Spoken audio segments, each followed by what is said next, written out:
ਸਤਿ ਸ਼੍ਰੀ ਅਕਾਲ ਦੋਸਤੋ, ਫੋਰਟਿਸ ਹਸਪਤਾਲ ਦੇ ਡਾਕਟਰਸ ਸਾਡੇ ਨਾਲ ਮੌਜੂਦ ਨੇ। ਅਸੀਂ ਉਹਨਾਂ ਨਾਲ ਗੱਲਬਾਤ ਕਰਾਂਗੇ। ਰੋਬੋਟਿਕ ਟਰਾਂਸਪਲਾਂਟ ਜੋ ਕਿਡਨੀ ਟਰਾਂਸਪਲਾਂਟ ਆ ਰੋਬੋਟਿਕ ਜ਼ਰੀਏ ਕੀਤੀ ਜਾਊਗੀ ਤੇ ਉਹਨਾਂ ਤੋਂ ਗੱਲ ਕਰਦੇ ਉਹਨਾਂ ਦੇ ਨਾਲ ਤੇ ਕਿਸ ਤਰੀਕੇ ਦਾ ਇਹ ਜੋ ਇੱਕ ਅਲੱਗ ਜੋ ਹੈ ਰੋਬੋਟਿਕ ਰਾਹੀਂ ਹੁਣ ਜੋ ਹੈ ਕਿਡਨੀ ਦੀ ਸਰਜਰੀ ਹੋ ਰਹੀ ਹੈ ਫੋਰਟਿਸ ਹਸਪਤਾਲ ਮੋਹਾਲੀ ਦੀ ਅਸੀਂ ਗੱਲ ਕਰ ਰਹੇ ਹਾਂ ਤੇ ਗੱਲਬਾਤ ਕਰਦੇ ਹਾਂ ਜੀ। ਡਾਕਟਰ ਸਾਹਿਬ, ਇਹ ਜੋ ਕਿਡਨੀ ਟਰਾਂਸਪਲਾਂਟ ਹੈਗਾ ਰੋਬੋਟ ਦੇ ਰਾਹੀਂ ਹੋਇਆ ਕਰੇਗਾ, ਇਹ ਕਿੰਨਾ ਕੁ ਕੋਸਟਲੀ ਹੈ? ਪਹਿਲਾਂ ਤਾਂ ਇਹ ਦੱਸੋ ਕਿ ਜੋ ਆਮ इंसान है कि ਉਹਦੀ ਪਹੁੰਚ ਦੇ ਵਿੱਚ जो रोबोटिक ट्रांसप्लांट है उसका खर्चा एक नॉर्मल ट्रांसप्लांट से करीब 2-2.5 लाख रुपए ज़्यादा है। और जो शुरू में नए मरीज़ आ रहे हैं तो उनमें हम लोग कोशिश करते हैं कि उनकी जितनी मदद जहाँ पे हो जाए ज़रूर करने की कोशिश करते हैं। तो कोई बहुत भारी भरकम डिफरेंस नहीं है। जो आदमी नॉर्मल ट्रांसप्लांट अफोर्ड कर सकता है वो रोबोटिक ट्रांसप्लांट भी करा सकता है। और मरीज़ों को हम लोग एनकरेज भी करते हैं और उनकी हेल्प भी करते हैं। बिल्कुल बिल्कुल बिल्कुल सर। इसके अलावा अगर बात करें नॉर्मल ट्रांसप्लांट की, जो ओपन ट्रांसप्लांट होता है और अस्पताल में, और ये जो रोबोटिक है, इसके क्या बेनिफिट्स हैं?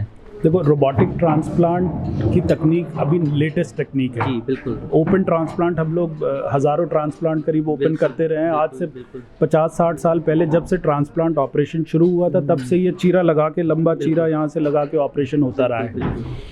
तो उस चीरे का नुकसान ये होता है कि एक तो 25 सेंटीमीटर का चीरा होता है और जो शरीर की बड़ी मसल्स होती हैं वो कटती हैं। जो रोबोटिक ट्रांसप्लांट है उसका चीरा बिल्कुल नीचे यहाँ पे छोटा सा 6 सेंटीमीटर का होता है। तो इंसिजन 1/5 होता है। ये इंसिजन छोटा होने के साथ साथ जब इंसिजन छोटा होता है, चीरा छोटा है, तो ब्लड लॉस कम होता है, उसकी हीलिंग बहुत अच्छी होती है, मरीज़ को पेन बहुत कम होता है। रोबोट का सबसे बड़ा एडवांटेज ये है कि रोबोट में जो हम लोग 3D कैमरा से देख के ऑपरेशन करते हैं उसकी वजह से मैग्नीफिकेशन बहुत अच्छी होती है और सर्जरी बहुत प्रिसाइज होती है। तो इसमें हमारी जो सर्जिकल स्किल्स हैं वो 10 टाइम्स और बेटर हो जाती हैं। तो इनके रिजल्ट्स हमें बहुत अच्छे अभी तक मिले हैं। सबसे इम्पॉर्टेंट जो मरीज़ के लिए एडवांटेज है, उसकी रिकवरी बहुत अच्छी होती है, उसकी हीलिंग बहुत जल्दी होती है।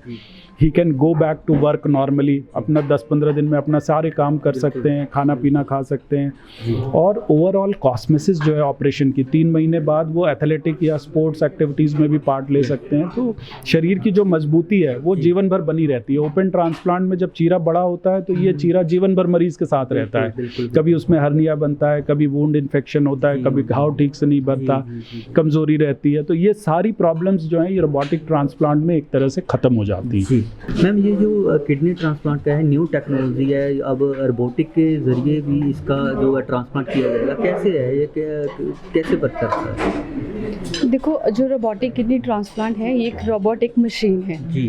तो कई लोगों को ये लगता है कि रोबोट जो है वो खुद ही ऑपरेशन करता है, जो कि ऐसा नहीं है। रोबोट के साथ एक कंसोल, एक मशीन होती है जो सर्जन के हाथ में जिसका कंट्रोल रहता है। तो उस कंट्रोल के ज़रिए जो है हम जो रोबोटिक ट्रांसप्लांट है वो करते हैं। मैम, इसके अलावा अगर बात की जाए तो ये जो किडनी ट्रांसप्लांट है ये आम इंसान की पहुंच से तो बाहर ही है। ये न्यू टेक्नोलॉजी है क्योंकि ये आम इंसान की पहुंच से बाहर है। अगर वो कोई इलाज करवाना चाहेगा, किडनी ट्रांसप्लांट कराना है, तो बड़ा व्यक्ति करा सकता है। नहीं, ऐसा नहीं है कि कोई बहुत ही रिच फैमिली वाले लोग हैं वही ट्रांसप्लांट करवा सकते हैं, क्योंकि धीरे धीरे क्या है कि इंश्योरेंस में भी ये चीज़ कवर होने लगी है ट्रांसप्लांट के लिए। नॉर्मल जितना ट्रांसप्लांट का खर्चा रहता है उससे 2 से 3 लाख अप्रॉक्स थोड़ा ऊपर जो है वो रोबोटिक ट्रांसप्लांट का कॉस्ट जाता है। तो ऐसा नहीं है कि नॉर्मल जो है मिडिल क्लास वाले ट्रांसप्लांट करवा सकते हैं। रोबोटिक किडनी ट्रांसप्लांट के बहुत सारे बेनिफिट हैं और जो डायबिटिक पेशेंट है, ओबीस पेशेंट है, उनके लिए बहुत ज़्यादा बेनिफिशियल है। तो मतलब और ज़्यादातर जो आजकल यंगस्टर्स को ये भी बहुत ज़्यादा ये प्रॉब्लम हो रही है, तो यंगस्टर के लिए तो बहुत ही ज़्यादा बेनिफिशियल है क्योंकि आफ्टर 2 मंथ्स में इसका कोई स्कार मार्क नहीं है।